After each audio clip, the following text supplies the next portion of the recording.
Where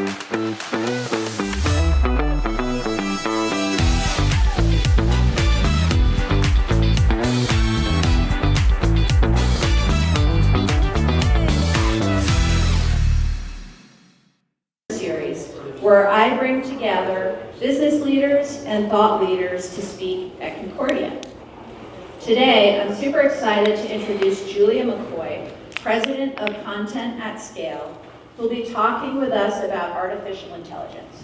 Her talk, The AI Revolution, Partnering with AI Programs. Julia is a top 30 marketer, and she's been named an industry thought leader by many publications. Among her many accomplishments, she's a speaker, an 8 times author, a podcast host of something called Future Tense, the AI show worth listening to. She's a content strategist and a self-described content hacker. So just to give you an idea of Julia's journey, she built a human writing agency over 10 years that did 10 million words a year before she sold it to enter AI in 2021. And now she does 50 million words a month. So with that, I'll turn it over to Julia, and let's give her a warm Concordia welcome. Thank you. Thank you, Kristen. Oops. And of course, as I step on stage, my microphone comes undone. Such is technology. I am excited to be here with you all sharing the future of work and how AI will forever impact it. That is my clickbaity lead-in, but it's true. AI is going to shape everything, and that is what my talk is all about. So let's jump right in. So the truth is, we're in an AI revolution. AI is going to revolutionize everything as we know it. I've been working in it for a year, and I'll share with you a little bit about what I'm seeing from the inside. So first, I want to start here. It can feel scary to think that this new technology is coming at us, and it can kind of feel like we're up for disruption. Will we have jobs in the future? What's coming? So consider this permission granted to explore what really is an unexplored future. It's kind of like when Lewis and Clark walked into the new frontier. That's what we're seeing with AI. It's a brand new frontier, and there's still not a lot of adaptation. So we're in the early days, even though it feels like this is hurling at us at a very rapid pace. So there was a study done last August by IBM, and they looked at 3,000 executives. They also studied 21,000 workers, and this is what they found. They found that 40% of the entire workforce will have to reskill in the next 3 years. That's just months away. That's 1.4 billion people. So if we think about this and what's happening, and the clicker isn't, there we go, thank you. This is a question that comes up often. In fact, this was a question I asked less than a year ago. What actually is AI? So this is a look at the technologies that represent where AI comes from. It's machine learning, deep learning, LLMs, NLP, natural language processing, which comes from the study of human language. So in short, AI is a machine's ability to perform cognitive functions that we normally associate with the human mind. So what's incredible is that this has been around for a while. Siri, Google Translate, Alexa, those are examples of existing artificial intelligence. But what's crazy is the speed of progress in AI. We have had, experts are saying, 50 years of growth in just 2 years. So it's insane to see this happen. So this is a technologist, the CEO of Anthropic, behind one of the LLMs known as Claude, a major competitor to ChatGPT, and this is what he says. The single most important thing to understand about AI is how fast it's progressing. I have personally never seen anything resembling this pace of progress. And many scientists with longer careers than I concur. He says the progress is predictable. He talked about it, thinking of it like exponentially increasing at a rate of 2. So we're getting predictable progress because of how this technology is growing. And none of it will not slow down. It will only be progress from here on. So he said, things that seemed impossible for AI to do just 2 years ago are becoming routine today. AI can do things that were formerly completely impossible. And I'll show you some case studies of that. So in the 2020s, that black line represents human performance. This is when humans have been measured at what they do. And you can see these graphs, all these colored lines represent different subjects that AI has done successfully. So reading, writing, math, it has surpassed human performance at all levels. So we enter the 2020s, and it's kind of like we're living in Back to the Future. What the movie predicted, the 2020s are revolutionary because we have artificial intelligence at a pace where it's surpassing any human level, any human capability. So 30 days ago, there was a study done. This one is crazy. Just came out 30 days ago. 2,700 researchers specific to AI, they research AI, they were asked, how soon will AI replace human labor in every industry? And so they put together this research report, about 30 pages. These were people from Berkeley, the University of Oxford, so notable people that actually know and research AI. And here's what they said about the future of work. They said that all human jobs will be automated. It's just a matter of time. I laugh because I still can't believe this is even happening. 2113 is the year when they're anticipating this to happen by. And I see some frowns, I like the reactions here. So if we take that and we cross-reference it against what's actually happening, which is 50 years of progress in 2 years, that's what we've had with ChatGPT, then we could say that full automation could happen as soon as 2063, which is absolutely crazy. So here's an actual physical example of how fast AI is progressing and how good it is. So Tesla is right here in Austin building humanoids. These are domestic robots that can cook, clean, do your laundry, things like that. So 2 years ago, they launched the first prototype known as Optimus, and this thing couldn't even walk on stage. It literally fell over as it got on stage. So not even a year later, this same robot, Generation 2, Optimus Gen 2, can crack an egg, it can sense heat with its fingertips, it can lift weights, and it can do unbelievable things. So AI went from falling when it stepped on stage to, Elon Musk says, this thing will fold laundry by itself in a matter of weeks. So this is where we're at right now. So I am somebody that didn't want to adapt. I work in content, have for 10 years, like Kristen said, written a lot of books. Content is almost obliterated by AI. So I decided to work for the tool that I say replaced me.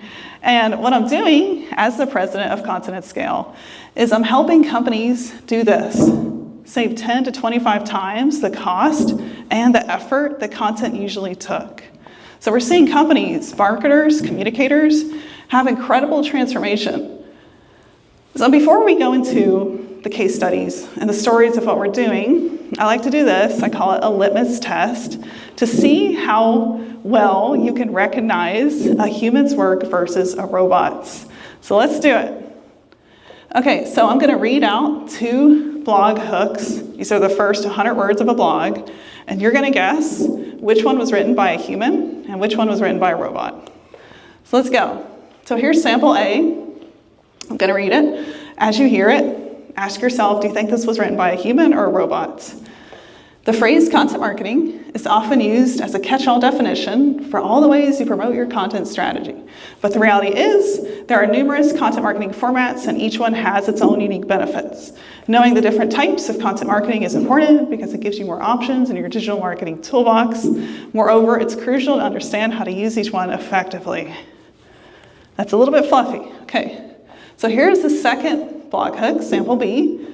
Ever feel like you're screaming into the void with your email marketing, crafting perfect emails, but they just tumble into the inboxes of a handful? You're not alone. Many think that creating killer content will automatically grow their subscriber list. If only it were that simple. Truth is, growing an engaged and responsive subscriber base needs a lot more. Lucky for you, I'm going to reveal techniques that nearly guarantee a skyrocketing growth in your subscriber count. Okay, so which one do you think was written by a robot? Shout it out, A or B? B. Both. Very good. Does anyone think A was written by the robot? Raise your hand. Got a couple. Okay, so you were right, sir in the middle. B was 100% written by AI, absolutely no human editing whatsoever. And the first one was written by a human. And that first one got no engagement. The blog is doing nothing for that business. And the second one is pulling in leads consistently. So the one I read, well, we're not there yet. I'll get to that. But first, a little bit about my story. So as Kristen said, I ran a human writing agency for a decade. I sold it in 2021. I saw GPT on the horizon, but I'll tell you, I was not impressed. A lot of what I was seeing was known as article spinning, and it was absolute garbage. And this was content I sold to clients for a lot of money that absolutely grew their business, ranked in the top of Google, did really well. So when I saw AI, I'm like, that thing won't replace me. No way. I definitely didn't believe that. And so that's why a month after ChatGPT came out, I was on stage, a digital marketer, saying this, AI is garbage. I literally said that, you could quote me. And then 30 days later, when I found the technology that could actually replace me, legitimately, I could tell my clients to go use this and it'll produce content as good as something I could sell you and do manually. That's when I had to face the music. And I didn't say this, but I basically did in my next talk. And the reason why I switched my viewpoint was because I found something that could actually save me 7 hours out of an 8-hour process. So that's how long it took for me to write something that I sold to clients for thousands of dollars, 8 hours. So I found a tool that could save 7 hours out of those 8 hours. And this is the criteria I had to meet. ChatGPT didn't meet any of this criteria. The first one, this was very important today to enterprise businesses. You might see in the headlines, Samsung banned ChatGPT from their employee's desk because one employee accidentally prompted the LLM, ChatGPT, with proprietary code. So this is a big risk factor in the business world. ChatGPT shares everything you prompt it with the entire internet. It's used to build their model.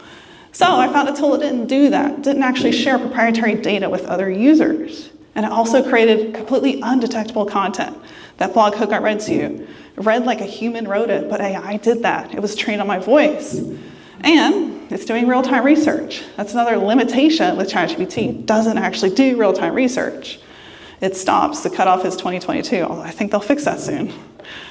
So this is why I adapted to AI, and I definitely identified as a snobby writer, and this is the technology I now work for, Content at Scale. We're building the world's most human-like content writer, replacing me and what I used to do for 10 years.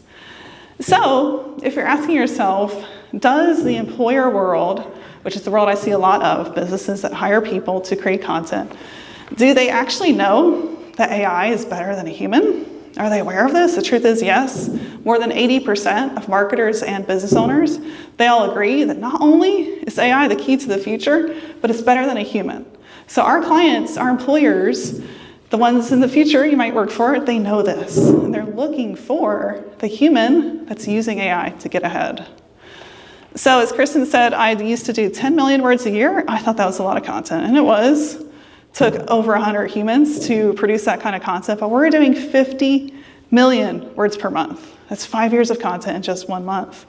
And this is large-scale content. So it's content created to rank at the top of Google, which has to be good, original, research-backed content.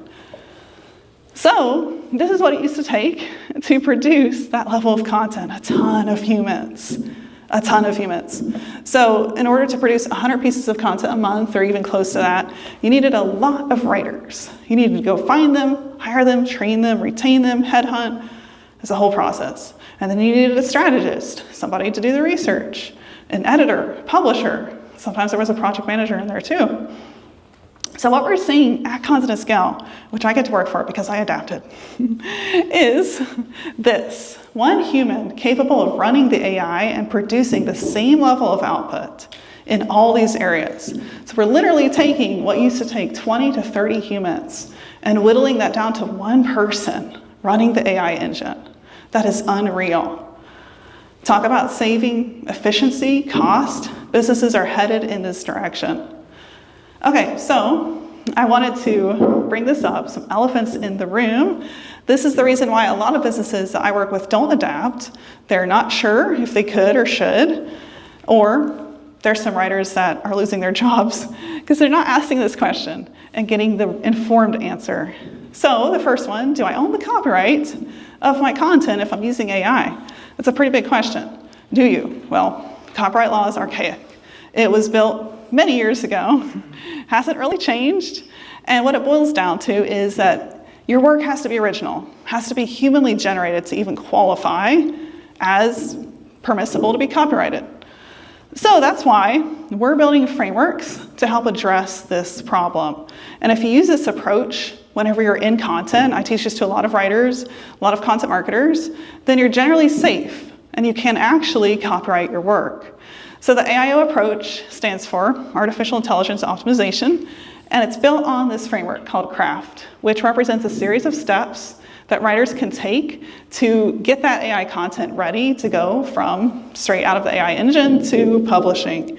And with Content at Scale, because it does the research real time, it's not feeding any proprietary data out to the world. Your work here, I've seen as low as 30 minutes. And this used to be a 7 to 8 hour process if you were doing it from scratch for a blog ranking in the top of Google.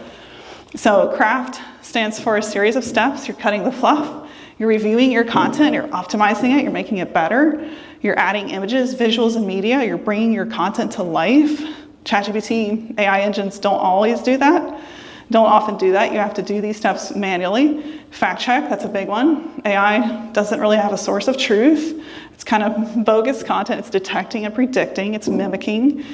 But if you have, going back to Content at Scale, it has a real-time fact checker built in where it's pulling from the internet and checking those facts and putting that into the content. But if you're using a single LLM, it's not doing that. So you're doing a little bit more fact checking to make sure that content is worthy of publishing. And then you want to trust build. This is a really critical step. As you'll see in a minute, this actually matters to content that ranks in the top of Google. So here's another question. I have a pretty controversial answer to this. I was at an SEO conference and the attendees didn't really agree with my answer, but this comes from the world in which I work. This is the reality of what companies expect. Should you label AI content as AI content? So the answer here that I've seen to be true, working with a lot of publications, employers, is we need to think about what the employer and the publication cares about, not our own point of view. Well, I think this should be AI labeled. And I'll tell you what the employer and what Google and what places like Search Engine Land, what they care about is good content. They don't really care how you did it. They don't care how you got there. They just care that it's good. So if you're crafting your content, if you're optimizing it before it goes out, it's going to be good content. But if you're publishing straight from ChatGPT and it's absolutely crappy, it's not researched, the world doesn't want to read that crap, it's not good. You should probably label that AI content. But just the world will recognize. And I think the curve will flatten there, where good content continues to stand out. So don't label your content as AI if you're properly crafting it and optimizing it and making it better. Because if you label that content as AI, it could actually detract from how that content is perceived. Now, when it comes to video and audio, there's such a thing known as deepfakes. You may have seen you may have seen some celebrities going around in shorts and viral content where they were appropriated through AI machines to sell things like cookware. And that was completely deepfake. That wasn't Taylor Swift. So this is where platforms like TikTok are launching AI-generated content labels where you have to actually use that label if you're producing content with AI. Otherwise, you get in trouble. You can get banned. So this is a big question for us in particular. How will Google's AI search actually affect the entire internet? This is a big question. So Google brings in 80% of the world's online traffic. Some of the traffic is definitely going to other sources like ChatGPT, but this is still true. And 8 billion searches a day happen in Google. So generally when we start our journey on the internet, it's with a search. And this is still true. So every site I've built or have been a major part of heavily depends on Google for traffic. Our traffic's coming from these searches. So this is our site. We're nearing 700,000 uniques. And this is through AI content, 100% with our tool. So we're using our tool as a case study of content. And this is what we're achieving. So we have to ask the question, if we're getting 700,000 monthly visitors from search and search changes into an AI experience, what will that mean for our traffic and our sales and our leads?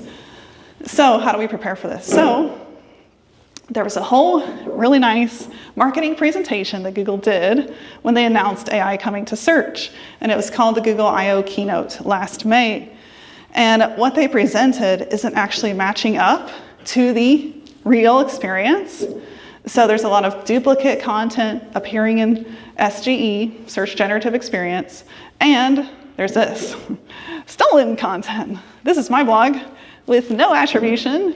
Google just swiped it and showed it for the keyword, so that's just not cool. But Google can't afford to do this in the long run. I really think they're going to fix the problems in SGE, get back on track, and we're going to have a good experience there. And here's why. So Google's ad revenue in 2022 was $200 billion. 58% of that was search. Driving that up are publishers, people that own websites. So here's what Google said that really stuck out, and I believe this to be true now and going into the future of AI hitting search and everything we interact with. Google said, people will always value the input of other people. And whenever you look at how they're defining SGE and how they're building it, it's a jumping off snapshot where people can experience AI, but they know that people are in search of an actual answer, not just an AI-generated bit of potential garbage. They're looking for an answer, a deep resource, an educational article, a video, something they can learn from, and that won't change, even though AI is changing how we interact with everything.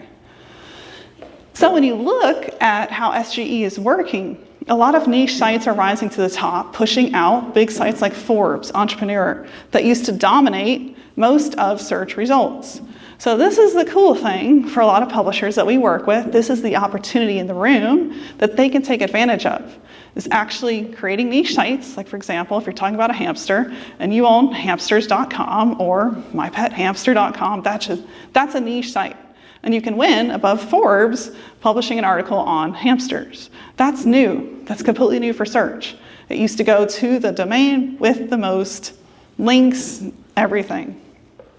So here's why things are shifting towards creators with SGE coming to search. Right after ChatGPT came out, Google went straight to the punch with an additional letter in their ranking algorithm. So this is the Page Quality Rater Guidelines called EAT. Stands for experience, authoritativeness, and trust. This is what Google looks at whenever they're ranking content to show in search. And they added that first E, experience, right after ChatGPT came out.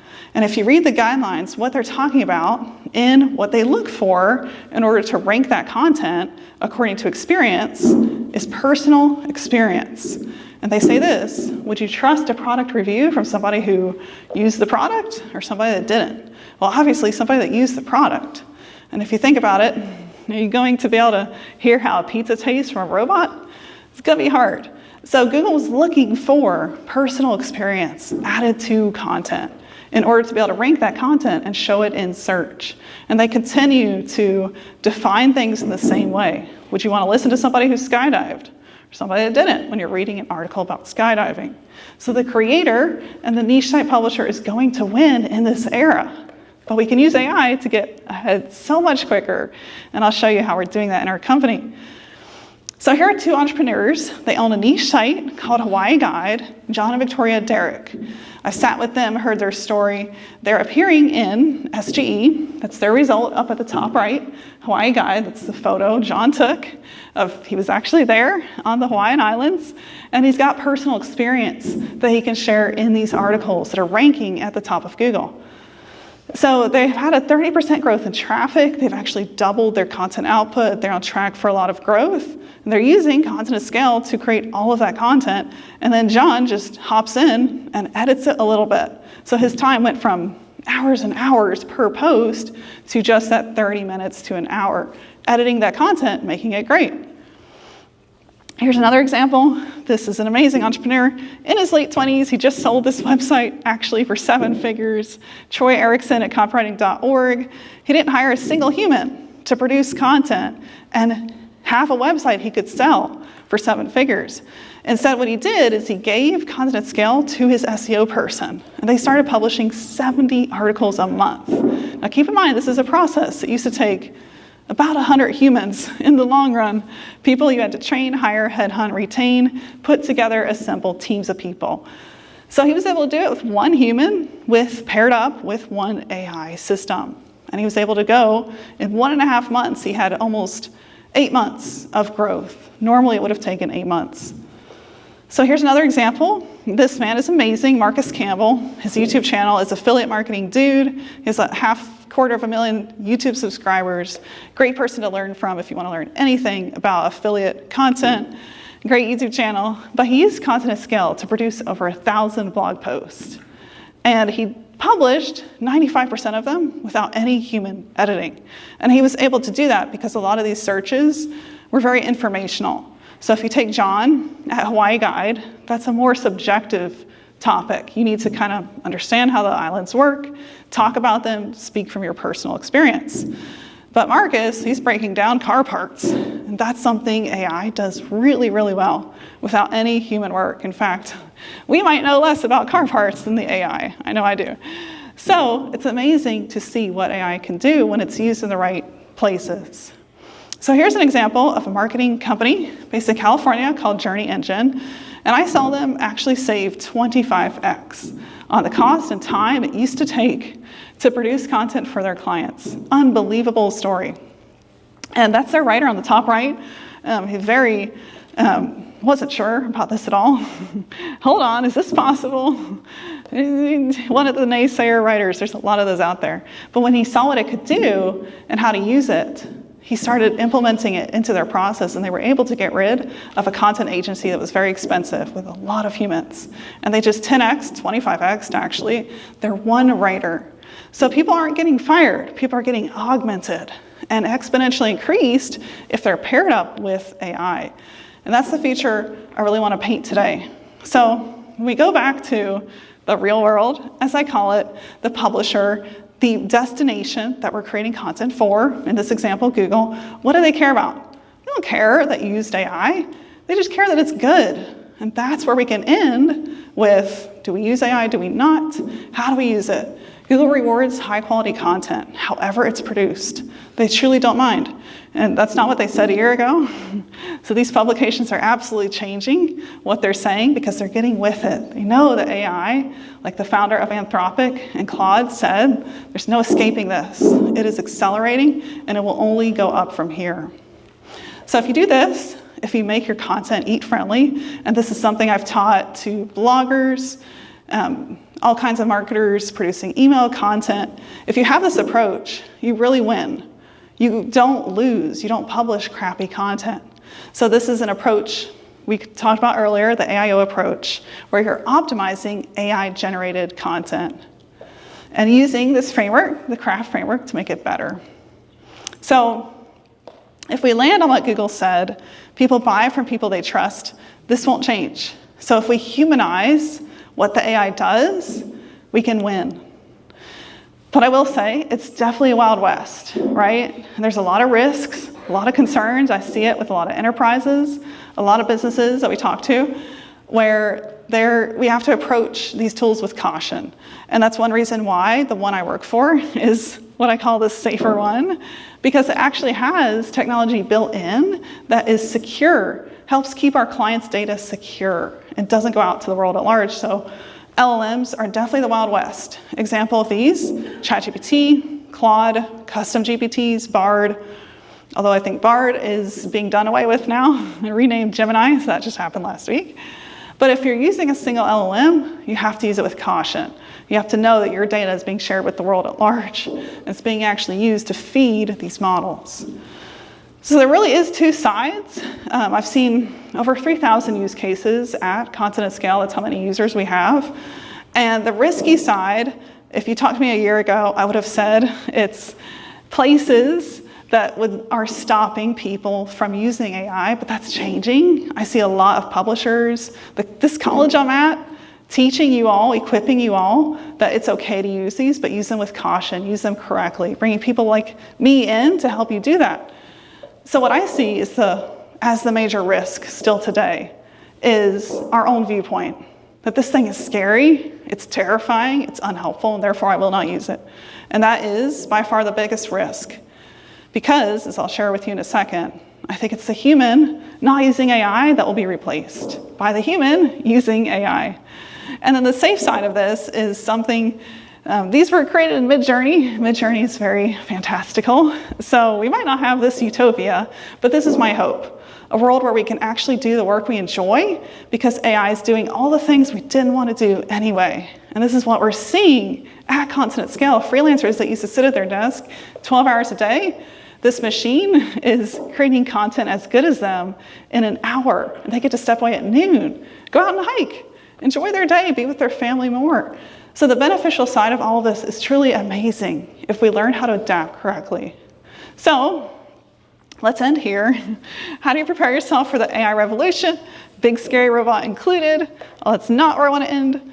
So first, think about anytime you go create content, think about how to use AI in that process. I was excited to hear from Kristen and other professors that you're not discouraged from using ChatGPT, but you're encouraged to use it with awareness that this is something that's not technically secure. It's feeding my data to the world at large. I'm using an LLM, which is kind of like a living, breathing monster. So just being aware of that and being aware of what you're prompting it with. So remember, publications, places like Google, employers as well, they just care that the end product is what it should be. They do not care. They are not going to ban you or kick you out from using, if you're using AI. In fact, they're going to look for the person that's doing that, using AI to get ahead. And with case studies like these, stories like these of getting ahead by 25x, it's just a matter of time till all employers adapt the correct use of AI and look for people that are using this. So this is probably one of the most important points to land on, how to AI-proof yourself. And this revolves around this prediction I shared at the beginning, which just came out 30 days ago. And I pinched myself, this is even true, but it is. All human jobs are predicted to be automated, and it could be as soon as the 2060s. So how do you get ahead? How do you win in this world? First of all, the best thing you could do is stay informed. So these three people, I'm one of them, talk constantly about AI on LinkedIn. Excellent people to follow. Zane Khan at the top runs a newsletter called Superhuman, one of the best AI newsletters out there. But staying informed is one of the best ways you can get ahead, just to be self-aware of what's coming and read and learn from these people. And then Jeff is our AI director sitting up here in the front, we host a podcast. We created this podcast as an answer to the question, is there an AI show out there that's educational and informative and entertaining? We couldn't find one, so we went and created one. And we talk all about the future of work on this podcast. So it's on every platform, Apple Podcast, Spotify, Player FM, Pandora, if you want to look that up. We live stream as well on YouTube twice a week. So this is one of the most important points to land on. Our ability to think critically just got 10 times more important, because that is what these robots don't have, the human ability to think critically. When we can look at AI-generated content, when we can look at anything that AI is doing and ask, how can we make it better? How can we take this to the next level? How can we take this content and make it ready for publishing? So what I said earlier, it's a human that is thinking critically, using AI that will not be replaced. And it's the human not using AI and not thinking critically that's definitely going to get wiped out, because AI in the 2020s has surpassed humans at most tasks. So I don't want to end on a low note where you're like, oh no, AI is coming for me. Oops. Don't want to end there. I really want to end with the point that if we're thinking critically, if we're aware and we're using the brains that God gave us, which are amazing, then we can look at what's out there, what's coming at us, and judge it critically and make it better. And be amazing. Be amazing employers. Anyone that wants to work for any employer benefits from this approach. All right, so that's a wrap. If you scan that QR code, that'll get you straight to the podcast. Jeff and I host twice a week, and then I've written a lot of books on Amazon that you can find under Julia McCoy as well. Thank you all for having me. Really appreciated being here.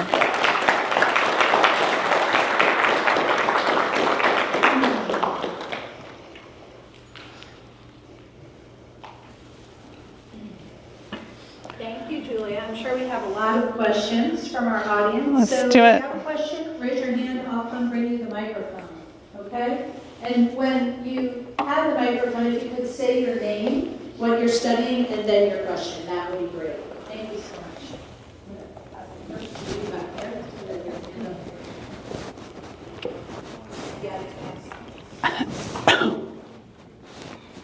Good evening. My name is Stephen, and I'm studying business management with a concentration in sports management. My question for you is, what inspired you to pursue human writing? Yes. Many years ago, 11 years ago, I was in college for a nursing degree, and I realized when I was about halfway through it that I would probably make a terrible nurse, and I didn't like any of it. So I asked myself that day, I was 19 years old, what do I actually love to do? And that morning, I asked myself that question. I did a Google search, how to make money writing, and that was 2011. The freelance platforms back then were so different from what they are today. They were named differently. Companies hadn't bought them out yet, and it was a very early market. So that was content marketing. I didn't even know it was called that at the time, but that Google search led me to, oh, this is an actual market that I can tap into. There's 12,000 writing gigs. They start at $5, but I'll start there. And so I started out getting paid $2 an article in 2011. And before I sold my agency, I was up to $20,000 sometimes per article. So it's just a matter of chasing my passion and tapping into what I love to do and then turning that into a skill set. And I believe anyone can do that because I'm not, and my background is pretty crazy. One of my books is actually a memoir of how I escaped a cult. So I came from nothing. So I truly believe anyone can follow their passion and do the same thing. This is a great question. Hello, I'm Jacob Kraft. I'm a business major with a concentration in accounting and finance.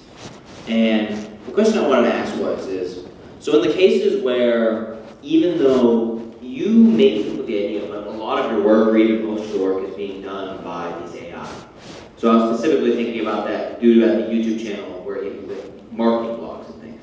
So if the AI is doing most of the work, so if you want to be a more independent person, right? You don't want to necessarily work, if you want to be your own boss, you don't want to work for just some big company. Mm-hmm. What prevents these companies at some point, not necessarily immediately, but in the future, because they're spending billions of dollars sometimes to build these AI, using the massive amounts of data required to build them. So if the AI is doing most of your work for you, what prevents them from just cutting out the middleman? That's a good question. Well, I think that one of the best ways to future-proof yourself against that is to actually think about building your own brand. Because the truth is, a lot of things will be automated, and it will head in that direction. And I think, for example, this AIO approach, stepping into that, like how do we use platforms like Content at Scale? First of all, we have to remember we're in very early days, even though it feels like we're not, because it's 2024, feels like the robots are here. But the truth is only 14% of America has even used ChatGPT. My Uber driver didn't know what it was. So most of America is still not even aware. So stepping into new roles, like I'm not just going to be a writer, I'm going to be an AIO, I'm going to follow the craft framework, I'm going to use an AI engine, will absolutely future-proof you from that employer going, I'm just going to go find an AIO writer and not use Jacob who's doing it all manually. But the other approach as well, that could be a card in your back pocket, would be to not have all your eggs in one basket, where you're building up multiple things. And multiple things could look like you're also a YouTuber talking about gadgets or your favorite hobbies. That is going to be very hard for AI to replace, because I don't think we really want to watch a robot talking about our favorite products. We want to watch Matt Wolf or the people I follow on YouTube. I would never want to go watch a robot. So a personal brand is what will absolutely last, I think, the longest. And then if we're thinking about a job with an employer, how do we actually use AI? Use it correctly, appropriately, learn from AI experts, and step into a completely new job role that maybe didn't exist a year ago. Great question.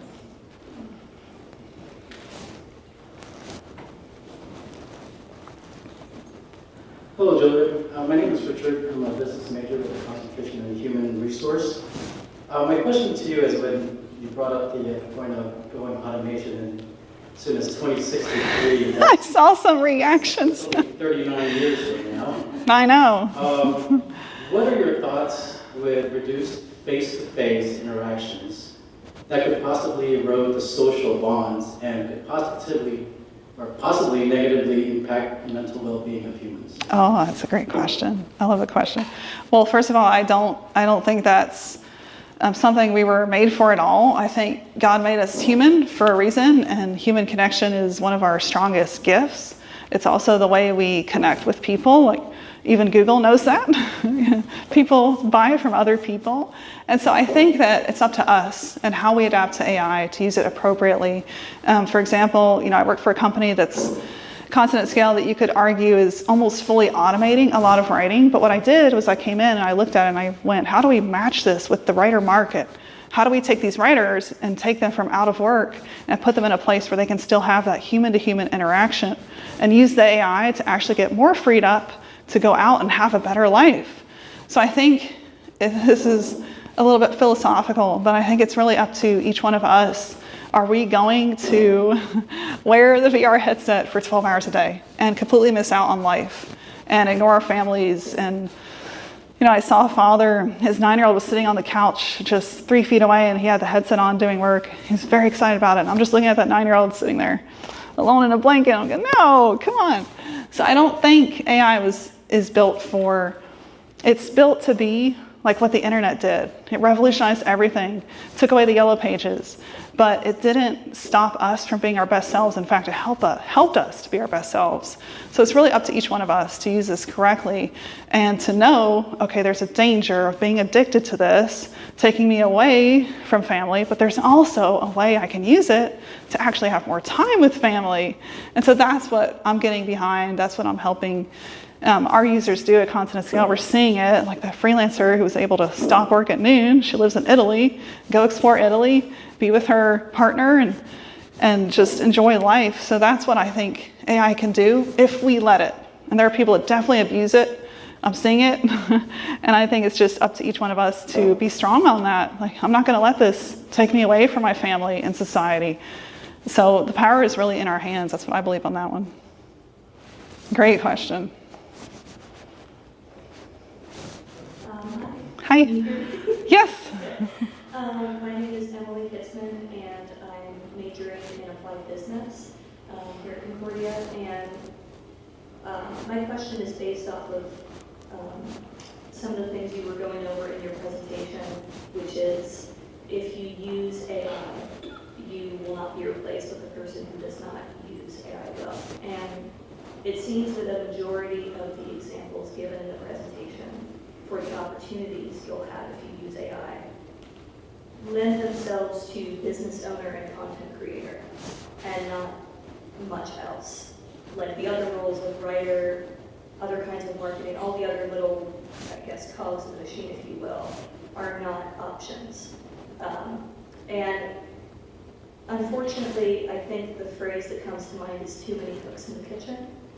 And I'm just curious if you think, and this might be a bit of a morbid question, but in 100 years from now, do you think there could be a place for humans in society besides business owner and content creator? Oh, absolutely. I hope no one took that. I mean, we need plumbers, we need blue-collar jobs. I think that Tesla is working on something that would potentially be the plumber in the future with the humanoid. And so the question there is, where is society headed? And we could go down rabbit holes for sure. And it depends on, I think, what you believe and where the beliefs come from and who you study, who you look up to. But yeah, I definitely wouldn't say that society is going to be limited to business owners, content creators. That's just my area of expertise for the last decade. So that's why this slanted towards that. But I will say, it's interesting you bring that up because in our R&D at Consonant Scale, we uncovered something. And it looks like an invention that could possibly change like how we open our computers and do work. So I'm actually moving from Austin, Texas, just did a week ago, to Scottsdale, Arizona. We're all moving there to build this thing. And what it looks like whenever you think about like all human labor, because business owner, content creator is definitely a very small part. I think, the place of the human will be working side by side with that AI machine. And it's just finding out which AI do I use, which one is the right one. I was talking to a painter, like, why don't you buy a host of the humanoids and deploy them to paint houses once you do the initial quote, the connection with the human owner of the house, because that role will still be needed. But how do we actually use AI and deploy it to do all the work we didn't want to do anyway? And I don't know anyone that wants to paint a house. Do you like painting a house? So if we think about the work we don't want to do anyway, and how can AI do that maybe better than us, that's the question to ask, and that applies to almost all industries.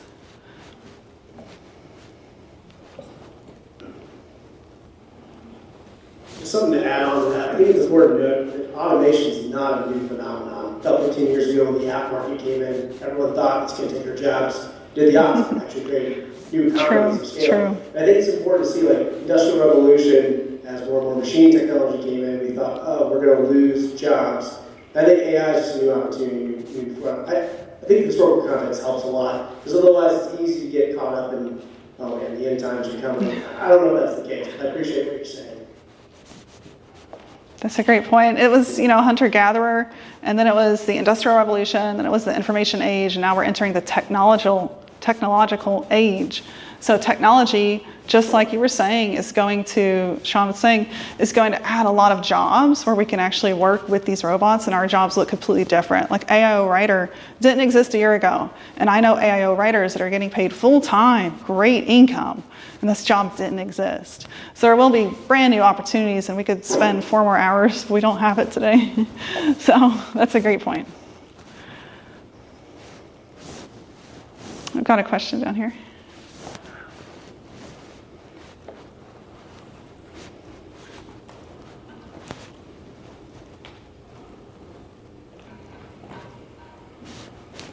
My name is Manuel. I'm a business major and I concentrate on marketing. And my question is that, like, from my standpoint, AI can increase like our efficiency to do work and make us be more efficient. But from my understanding, it's that AI, it's only like max point, or like the lengths that it can go to are the only, like what we've said before, like what humans have already done before. So from my view, I think that like AI is good for efficiency, but maybe it can backpedal us whenever it comes to creativity and pushing new boundaries. So is that actually like a future that you like that you kind of see, or do you think that AI actually is going to push humans to do more ideas and push new boundaries? Because I feel like if AI is only doing what previous people did, then new mindsets, new boundaries, and new ideas are actually never going to be like formulated. Yes, and you hit on the definition of these models where they are predicting and detecting, not originating. So it's actually the human that originates. And the reason LLMs have progressed so much, large language models, which is my industry, the text industry, eaten up by AI, the reason for that is humans created a decade worth of content on the internet. So what you described is 100% true, and I think the importance for new ideas just got exponentially more important. Where it's like in a marketing setting, what new idea will we bring that creates human interaction, that brings that feeling to our audience? And that idea can go from execution to production so much more quickly with AI, taking us out of that whole side of the process. So the idea like if we ask what's the human good for, it's the idea, absolutely, originating good ideas. Very important. Did that answer it? Yeah, kind of. It's just that, do you personally, like, what would be your outlook on how to probably solve that issue where humans are going to start less depending on AI for creativity choices and more on like the human? I'm going to try to like give you an example. So Marvel Studios is like one of the most popular like entertainment businesses in the world, and they recently used AI for the beginning of one of their TV shows. And everybody, hated it. Nobody really liked it that much. So do you think that in terms of basically like coming with something new and like trying to push story bases, new type, because the world's changing every single day, for that new stuff, do you think that like, what do you think that humans should do to prepare for that future, or use AI in a responsible way that doesn't push us back? I mean, there's so much unknown there, right? So it's like, it's hard to give a pinpoint answer, because I think, like, going back to, we're in this new frontier where we have to experiment to get to a conclusion. So I would say the best way to prepare for that is to actually use AI, see what ideas it comes up with, and then use your critical thinking to say, is that a good idea? Does that match up to what my audience wants? And be that middleman of the optimizer of that idea. But I absolutely think if you use AI, whether it's like ChatGPT to come up with newsletter name, which is what I did recently, and then I looked at that name and I'm like, none of those are good, but it gave me the idea I needed to get to the gold, because I was like, I was no use. I was a tired human that was hungry. So AI gave me something that was better than my blank draft. So if we approach it that way. Thank you so much. Yes.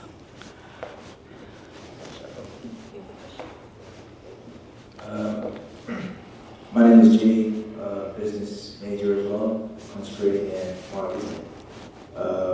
My question is, this whole concept of AI, being fully taken over by 2063, I guess. Yes. Do you have any idea or statistics of what countries in specific or what continents in specific will be there by that time? Because I want to believe not every country, not every continent will be fully operating under AI by that time. And so if you have any statistics, what countries will be there by that time, that will be very helpful. And from a business student, perspective, do you think there's necessity to pinpoint those countries or those locations specific, as we're basically going to be in that industry? So just having an idea of how that would look like, that would be helpful. Yes. Yeah, that's a great question.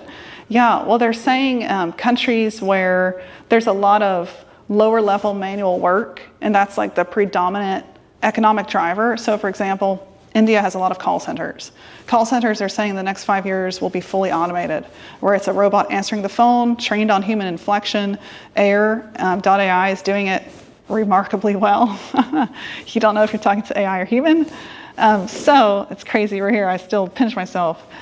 So where that's a predominant market driver, that would be a concern, where it's, okay, if I'm running a call center, I should probably get out of that and think about a different type of job where I'm using AI, or maybe I introduce AI to the department of the call center. Because I'm a fan, I've seen it so many times where a freelancer was like, oh, I'm going to be out of work. And it's really the power's in our hands. If we can be the agents of change, where it's like, okay, your whole department could be up for replacement with AI, but what if you introduced AI to it? You could save it. So going back, that was a rabbit hole. Going back to countries, it's India's a big one. The US is actually close behind because there's a lot of manual labor here as well. But it's really any country where there's a lot of outsourcing done, and it's that lower level work that is easily done by the robots, easily automated. Does that help? Sorry. It's scary to talk about, and this isn't here yet. I think that's what's important for us to realize, like, this isn't here yet. Those are predictions. It may be years off, it may be accurate, it may be sooner, it may be later, maybe a lot later, but we have to remember, like, we need to play offense, not defense. So it's like, how can I bring this back to the people I work with, my family, and how can I say, hey, is this the right job right now? Should we pivot? Should we use AI in our process? Maybe we're not using it yet. And that's what I did as a writer. Now I actually have a better job than I did as a writer. So I truly think there's a lot of hope. I don't want to end on a negative note. I feel like all the predictions are so negative, but there's so much hope if we adapt. Just a quick answer. So for countries that, from the country that I come from, like, just roughly, if I was to introduce a certain business with AI due to the economic demographics, I'd say the demographics of the populace in the country, I don't think majority of the people might be able to easily come in or buy in the idea. So do you think like the economic situation of the country should also be considered when we want to introduce something with AI in that particular location. Absolutely, absolutely. And I would say, you know, if it's a country where, like, for example, the internet, there's no internet signal, and maybe the people are still in the hunter-gatherer era, they're more safe because they know skills that we don't know. They know how to plant food, harvest food, and that's timeless. So AI replacing the person sitting in the office doing manual work, AI going to replace somebody that knows how to harvest from the field, work the field? AI could, but will AI go to that economic region? Probably not. So that country is actually potentially safer if that's the level they come from. Thank you. Yes.